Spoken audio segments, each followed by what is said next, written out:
All right, chat, listen up. Chiefs are favored in Denver Sunday afternoon. Mahomes spoke today to a group of people. Had a little chat. Listen, chat. Okay, who is under more pressure in this game? Chiefs or the Broncos? I think it's undeniable and obvious it's the Broncos. The Broncos, their record notwithstanding, have proven nothing. Nothing. And one could argue they're coming off their worst game of the year. Ugly win. And ugly win, and unlike Philly's 10-7 nationally televised win, it wasn't against a team that everybody respects. It was against the Raiders, a team that only I respect, and I was wrong. And there is also, so there's pressure on the team for that reason. There's pressure on Bo Nix because he's playing the worst. He's coming off maybe his worst game in a season full of rough games that then had great flourishes at the end. This game didn't have that. And there is massive pressure on Sean Payton, who has been begging for this matchup for 2 years. Sean Payton, who got to Denver talking, has not stopped talking, and now is a chance to prove it. He's in first place. Exactly. He's in first place at home off a mini bye with a chance to put a stranglehold on the division. There is massive pressure on him to deliver. This is the matchup he said. Last year, Sean Payton had the audacity, after getting curb stomped in the playoffs, to come out and say, it's a shame we got beat by 60 in the playoffs because we really thought in round 2 against the defending champs who were 15-1, we liked that matchup. And so there's huge pressure on Denver to do what you're supposed to do if you're a really good team. Win your home games against your divisional opponents. That's what good teams do. Nick. I like that. I mean, that's a lot of copium. Like, what happens? It is. Yeah, chat. If the Chiefs lose, they're not going to win the division. Then there's more pressure on the Chiefs. Why? I hate to just make it. Have Why? we ever seen Mahomes has won the division every year, right? Yeah, sure. Okay. They'll probably still make the playoffs if they don't. But we've seen the Chiefs deal with everything. 4 left tackles, leading the league in drops, losing Tyreek Hill. We've seen them overcome, getting blown out in the Super Bowl, retooling off. Going on the road in the playoffs. Sure. We've seen them do that. Right. We've never seen them beat 5-5, and we've never seen them not win a division. We've never seen it before. And you would be shocked, right? If they lose this game? Yes. Out of a bye? Yes, I'd be shocked. How do you think they would feel? I think they'd be shocked, but that's not the question. It's not who'd be more surprised. Question is who's under more pressure. Right, but if Denver loses, they're 8-3 and they're not supposed to win. If the Chiefs gunning for this game, and Coach Reid says the first goal every year is win the division, and you're saying they'd be eliminated from winning the division before Thanksgiving, that would stagger someone. I'm not saying it'd be a knockout blow. And by the way, I don't think this will happen. I'm picking the Chiefs. I can't decide which is Denver's least impressive game. The Vegas game, the Houston game, the Giants game. There's a long list of them. So Don't forget the Jets game. The Jets game. Like, I don't think it's going to happen.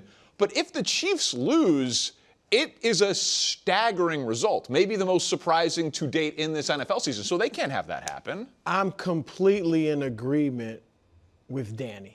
Like, to me, I mean, and I get it. The Chiefs have played in far bigger games than this, obviously. But if Denver loses, which they're expected to lose, they still would be 8-3. And even though I know some people have predicted, Super Bowl, I think most of us realize they're a young, up-and-coming team. So if they lose to the Chiefs, I don't think it's that big of a deal. It's like, okay, we got to grow. We're not quite where we think we are, thought we were, or where we need to be. If the Chiefs lose, like you said, the division's in major jeopardy.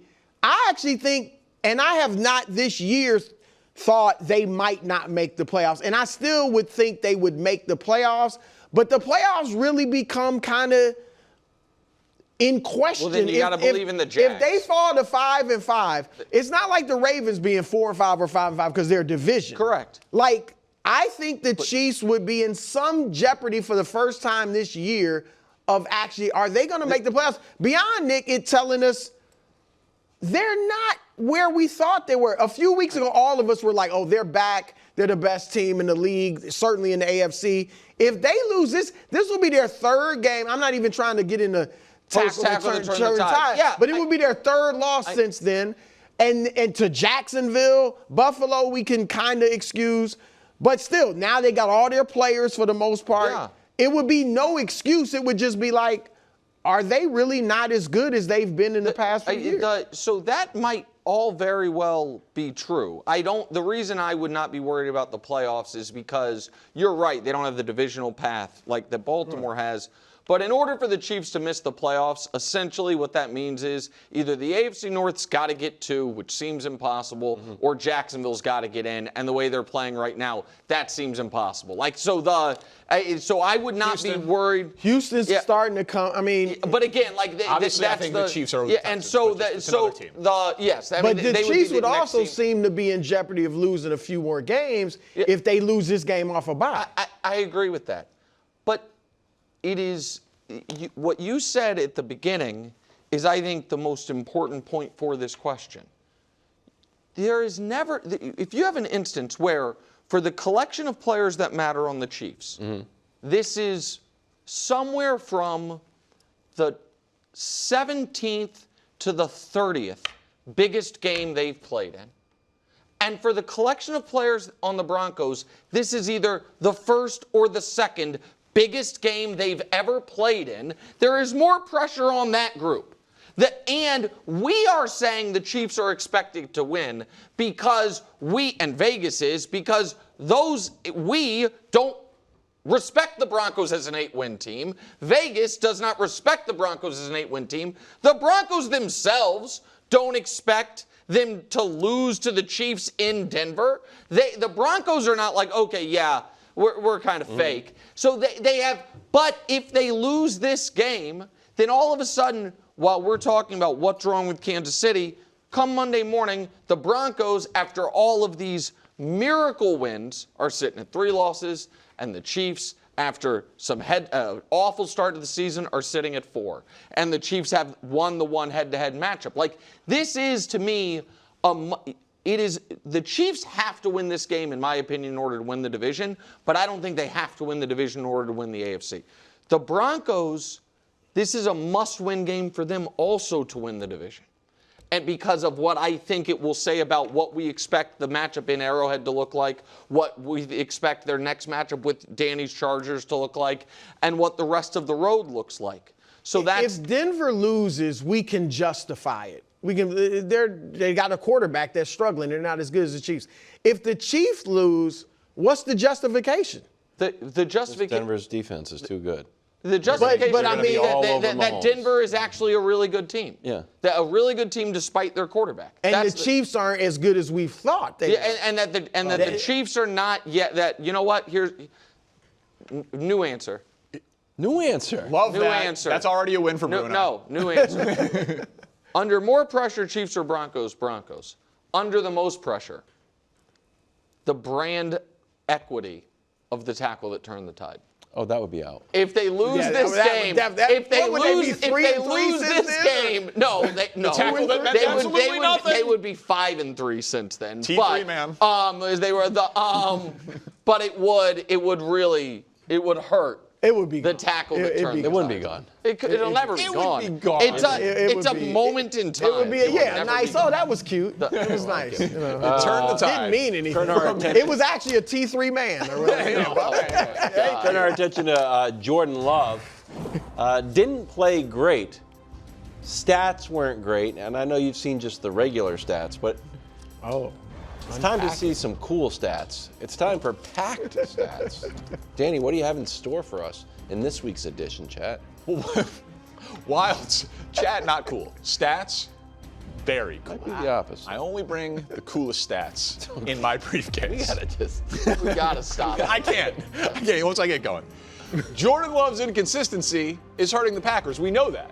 But in wins and ties, his passer rating is excellent.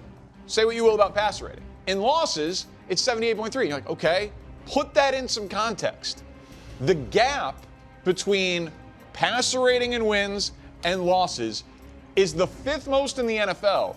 And look at the company he keeps. The guys that have that large of a discrepancy of like, if they play well, they win. And when they play poorly, they lose. We question all of them. Should they have been paid? Are they going to win in the playoffs? What are we going to get this week from Tua or Carson Wentz? And that is the crux of the Jordan Love issue. That if you're going to truly be a franchise guy, you have to have a higher baseline. You can't have the lows that Jordan Love has had, Brew. You know what I've learned over these last few days, Nick? Danny is vengeful. We have been killing him for weeks about Justin Herbert. Mm-hmm. And now that he has a little bit of ammunition for J-Lo, he is just going full bore. Yesterday, it was something about Jordan Love. He went full bore, and here it is. Look, J-Lo's got to be better. There's no question about it. I don't know that I'd say weak link because it's not like they have a fantastic receiving core. It's good enough. They obviously missed Tucker Kraft. The run game hasn't been great, but he's got to be better. And he's supposed to be better. He got his money. We've all thought he could be a superstar. At least I did. And so he got his money part is the most important part, oddly. Not the most important, but one of the most important in this regard. Because all of a sudden, the reporting is Matt LaFleur could be on the hot seat. Mm-hmm. And I know you love Matt LaFleur. At least I think you do. Yeah, I like him a lot. I think you do too. Absolutely. I think he's a good coach. But the people on the ground, the beat reporters are saying he could be on the hot seat. And one thing that is consistent is unless you are the Cleveland Browns front office and coaching staff, you cannot survive paying the wrong quarterback. Like, everybody gets fired. The Giants, Dable's gone, and is gone. They paid they had paid Daniel Jones. Miami, the GM is gone, and the head coach might be. The Jets, they went all in on Rodgers, they didn't pay him a ton, whatever. Salah's gone. This one hurts my heart to say. Jacksonville's gone through a coach since they paid Trevor, and now Shanahan survived. Garoppolo, but Garoppolo did get the Super Bowl. I mean, I don't think they said they paid the wrong guy. And in Arizona, I think Jonathan Gannon is trying to basically throw Kyler overboard to save himself. Denver paid Russ, and Nat Hackett's out of it. So I think, and I'm not saying Jordan Love is in that category at this moment, but if Jordan Love doesn't right the ship, then all of a sudden it's like, oh man, did we pay the 18th best quarterback, franchise quarterback money? And that somebody always is held to account for that. Again, except in Cleveland. And there's already the reporting on it, like LaFleur, but Gutekunst as well. Yes, they're cool. Yeah, they're cool. And Brew, you're right. Really cool. Little vengeful. He also doesn't believe in Jordan Love from the beginning. I haven't believed in him for forever. They can't get it right 3 times in a row. There's nothing special about the Green Bay Packers and quarterbacks. It's complete nonsense. Second cool stat ahead of Seahawks and Rams. This one's easy to follow. The stat is 0, as in snaps while trailing since week 7. These teams, I don't know if it's the 405 window or if it's the West Coast, because there's a bunch of stats that I could, they're the only 2 teams in the NFL that now are top 5 in both offense and defense. The Seahawks and the Rams joined them this past week. So there's more advanced stats that I could give you. I like this. But they're just bludgeoning people, start to finish. And so I don't know that they're the Super Bowl favorite, the winner of this game, but in terms of your power rankings, most impressive story of the regular season, winner of this game is the story of the year. Hold on, I'm just going to set Brew up because I don't know if you're aware. No, Brew just has decided that the Seahawks, he doesn't believe in them. I do believe in them. I just don't think they're the best team in the league. That's all I'm saying. I mean, they lost to San Francisco, who has 6 wins. And you said it was a great play by Brock Purdy. It was. But I'm saying it was week 1. They still, when San but Francisco they didn't have home. Ayuk. No, they had your guy Purdy. And Purdy made and they a lost heroic to Tampa. play. And they lost to Tampa at home. But Both Tampa's of in those first games. place But by 6-3. those are games at home. We know their field, the configuration of the stadium, everything helps the home Lot of team. noise. Yeah, it's it's the true. great 12th man, and they couldn't get it done. And here's a pack stat for you. They have played the 18th toughest schedule in the It's not league. a bad thing. That's just, I'm just saying, 18th? Is it's average. fine. Average would be 16. No, average actually It is is actually 16 it and a is half. factually below average. Can I say Their something? schedule's been below average. I think they're good. And if they beat the Rams, I'm gonna raise them up a level. I'm just saying I'm not ready to say they're the best team I'm in going the to league. make an unfair accusation here, and I'm sorry. Wow. I think Brew has a bias against the Pacific Northwest. Oh, because he's not from there. He's lived all over the country, but never mentions anything up in the Pacific Northwest. And dating back to Geno, to not believing in the Raiders, to Pete Carroll, to this Seahawks team that statistically you would like, but you're just out Hold on. on this. You did I like was the, a Russ you did guy. like the big dumper. I was a Russ guy and the big dumper. Okay, I take I it like back. the big dumper. Once I was now. workshopping it, I apologize. You do love it. apart a You little do quick. love the Pacific Northwest. Time for some cool stuff. Last one. Everyone's talking about receivers in Buffalo. And yeah, they tried to trade for Jalen Waddle. But there is one thing and one thing only that is the problem with the Buffalo Bills, and that is their rush defense. They are allowing 5.5 yards, 5.47 yards per carry against. That is the fourth worst by any team through 9 games this century. Wow. So, like, we talk about, are they going to go get Brian Dable to replace Joe Brady? They are top 10 in a ton of offensive categories. What about Sean McDermott and his defense? And I know the Ed Oliver injury is a piece of it, but one defensive lineman does not make you a bottom 5. He's no rush Joe defense. Alt. I mean, Bottom 5 this century? So when I saw that they were trying to trade for Jalen Waddle, I was like, that's not your biggest issue. but hold on. With respect, it clearly is. This is their biggest issue. Okay, so the people running the Bills are just idiots. The Oh, people- they're just wrong about this. Yeah. I mean, I think that if you have Josh Allen at quarterback and you have a closer to 10th than first offense, then you are underachieving. And I think Some of the categories are top 5. and I think that but not passing. They're a great running team. I think passing, they're 12th, and rushing, I Yes, think they're a great running team. They obviously need more pop in the receiver room. And if you are, Do you disagree that this is the biggest concern?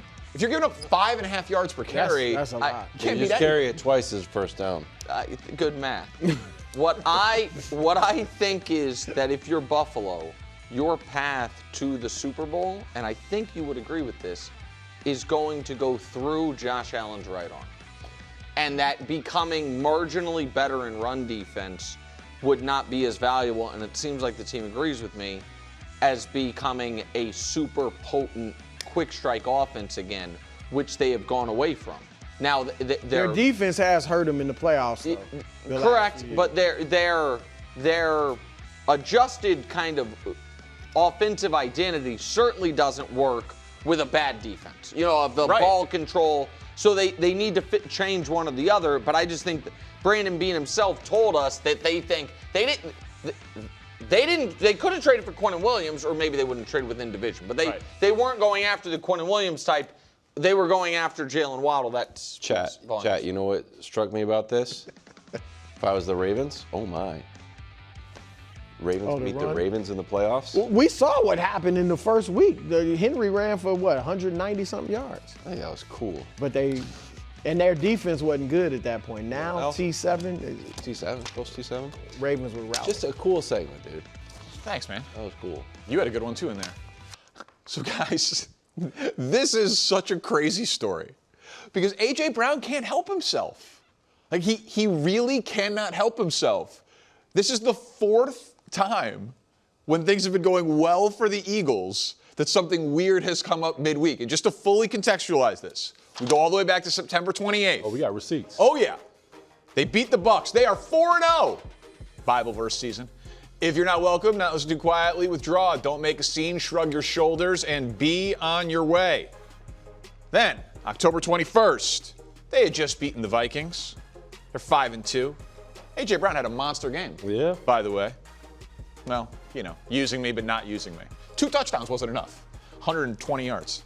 Then, during the bye week, felt like he needed to talk to The Athletic. That was a great profile piece, but, You was empathetic. I was, but it was another storyline.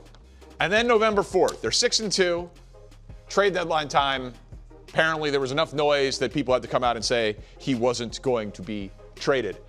He knew that this sub had an audience. I don't know that he started to play Madden and was like, I'm going to make news, but he knew he wasn't playing Madden with his buddy. This guy had 200,000 subscribers. He knew there was an audience for what he was saying. He can't help himself, Coach. He just can't. I thought the most ironic part of that was the very first play the guy called was a handoff to Saquon. Oh, and he gained 9 yards, too. Good point. So even he was playing the same way that the Eagles play it. He can't help himself, and now the trade deadline's passed, so nothing is going to change. The only thing that's going to change is this will get louder and more confrontational should the Eagles lose games or lose multiple games. So it'll stay at this tempo as long as they're winning, and it'll get louder. And I understand where Sirianni's coming from. What other answer can he give? He's giving the same patented answer over and over again, and it's not going to change. He's working as hard as he can when he's at the building. He's an important part of the game plan. I mean, I could give that speech 1,000 times because there's nothing that he can say that's really going to make AJ change the way he feels. So let me breathe for a second. Let me take a beat because I think what I'm about to say, DP, may shock you. Okay. Because I've stood up here and talked about AJ Brown being a baby, star maintenance, and all those other fun things. But when you turn on the tape, and I got a tape for you right now, this may back what AJ Brown is talking about. You're talking about third quarter, 11:29. This is 1st and 10.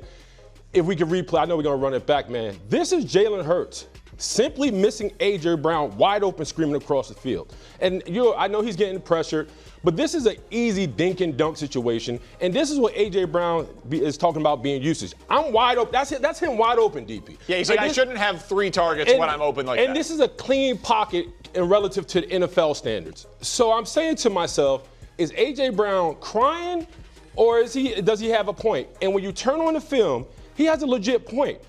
It's because Jalen Hurts doesn't trust his arm in the middle of the field, and because the offensive line has been dealing with injuries and he doesn't trust the offensive line, AJ Brown is not getting the ball. You talk about 2 targets in that first drive, and then you talk about on the last play they go to him. This is your number 1 receiver. You're treating like a number 3 receiver. And I'm with you, Coach. At some point, it does get nauseated. At some point, it does become a distraction, especially when you're winning. But we're talking about an alpha, all-dog, number 1 wide receiver who you brought in town to be the difference maker, and you're not using him. So for me, AJ's been consistent.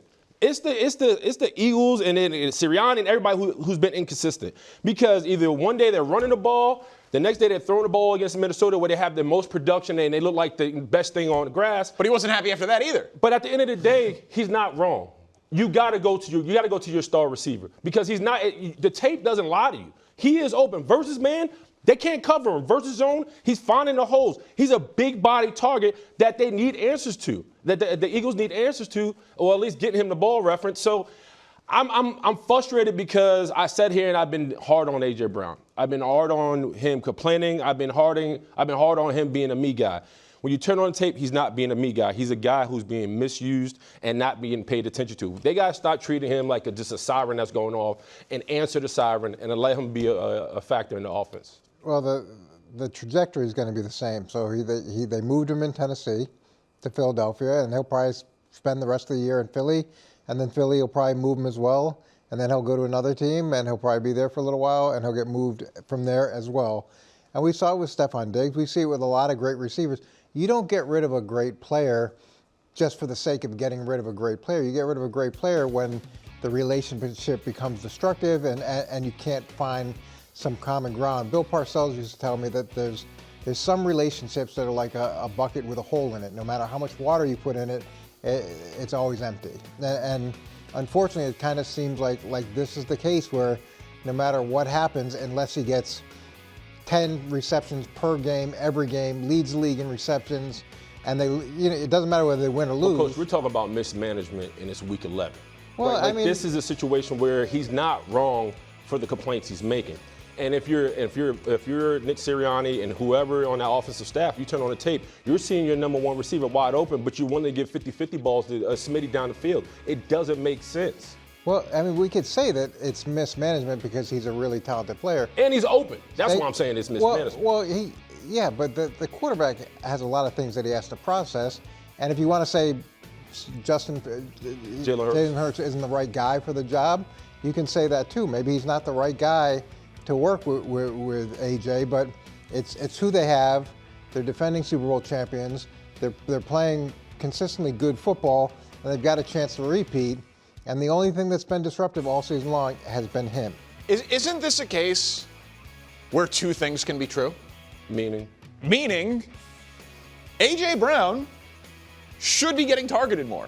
He should have more production, and he has every right to be frustrated by that. But he should be targeted because he's open, not just because he wants the ball. You know what I'm saying? Sure. Okay. That Kevin Patullo, Jalen Hurts, the offensive line, whatever the case, whatever the reasons are that he's not getting the ball more, right? Because he had that one game where he had 2 catches, but he had 7 targets, but a few of those targets were like way over his head. They weren't catchable balls. The third target in the game against Green Bay, it's a Hail Mary at the end for some weird reason. That's not like a great target in the flow of the offense, right? So I think A.J. Brown's frustrations are valid. He's a top the last target to win the game against man-to-man coverage wasn't a great target? I think it was completely insane to run that play. Whether you think it's insane, okay, you think it's insane.